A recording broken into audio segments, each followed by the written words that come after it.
বর্তমানে সেনা দখলে নেপাল। 12ই সেপ্টেম্বর পর্যন্ত নেপালে জারি থাকবে কারফিউ। সোশ্যাল মিডিয়ায় বন্ধের প্রতিবাদে আন্দোলনে নেমেছে জেনজি। প্রবল বিক্ষোভ ও আন্দোলনে সেনার চাপে ইতিমধ্যেই ভেঙে গিয়েছে নেপাল সরকার।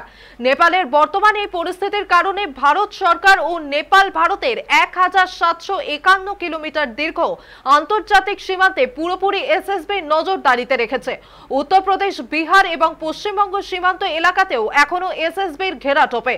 বিগত 4 দিন যাবৎ নেপালে যায়নি কোনো খাদ্য পণ্য বোঝাই যানবাহন, যার জেরে খাদ্য ও অর্থনৈতিক সংকটে পড়তে পারে নেপাল। ভারত নেপাল সীমান্তে পানি ট্যাঙ্কিতে বিগত 4 দিন যাবৎ কয়েক হাজার পণ্যবাহী ট্রাক নেপালে ঢোকার অপেক্ষায়, কিন্তু অশান্ত নেপালে ওই গাড়িগুলি ঢুকতে খাদ্যপণ্য ছিনতাই এবং অগ্নিসংযোগের আশঙ্কা রয়েছে।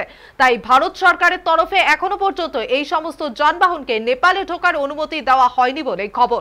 অপরদিকে নেপালে আটকে থাকা ভারতীয় ধীরে ধীরে দেশ ছাড়তে শুরু করেছে। নেপালের প্রচুর মানুষ চিকিৎসার কারণ দেখিয়ে এসএসবির অনুমতি নিয়ে ভারতে প্রবেশ করছেন।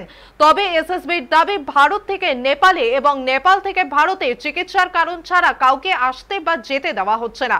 এদিকে পশ্চিমবঙ্গের মুখ্যমন্ত্রী মমতা বন্দ্যোপাধ্যায় 3 দিন সফরে গিয়েছিলেন উত্তরবঙ্গে। বৃহস্পতিবার তার কলকাতায় ফিরে যাওয়ার কথা।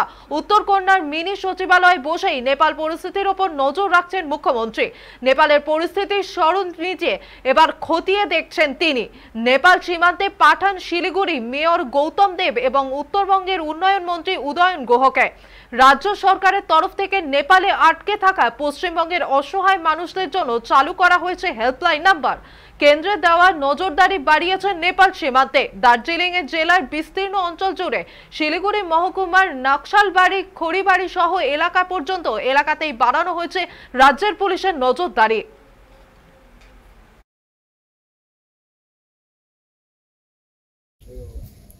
ऑपरेशन कहाँ पर हुआ? मीटिंग में प्रॉब्लम नहीं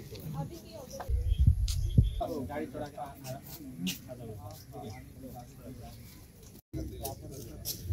जैसे भी जाना बात है